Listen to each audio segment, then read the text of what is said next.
Guys আসসালামু আলাইকুম। তো আজকে আমরা রান্না করছি মাছ, বড় মাছ দুধ। মাছটাকে এবার আমরা খুঁড়বো। তো দুইটা মাছ দেখতে পাচ্ছেন, খুব মজার পড়ছি। তো প্রথমে এর আঁশটাগুলো ভালো মতো দিয়ে ভালো মতো তুলে নিতে হবে। তারপরে এই যে মাছটাকে কাটতেছি, মাছটার পাখনা কাটতেছি। তারপরে যে মাছটাকে মাঝখান থেকে ভালো মতো কেটে নিতে হবে। যে দেখুন কাটতেছি, কাটার পরে যে কাটতেছি ভালো মতো জোর দিয়ে কাটতে হবে। কাজে কেটে নিলাম। তারপরে এবার পিস করে কেটে নিতে হবে। কাটার পরে আমরা মাছটাকে ভালো মতো ধুয়ে নেব।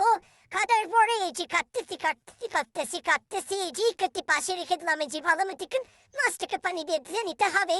ভালো মতো মাছটাকে ধুয়ে নিচ্ছি। যে ভালো মতো মাছটাকে ধুয়ে নিলাম। এই যে না তারপরে যে তেল দিয়ে মাছটা দিয়ে দিয়েছি। ও জলবান দিয়ে মাখিয়ে ভালো মতো মাছটাকে ভেজে নিতে হবে। এই যে মাছ বেছে নিচ্ছি।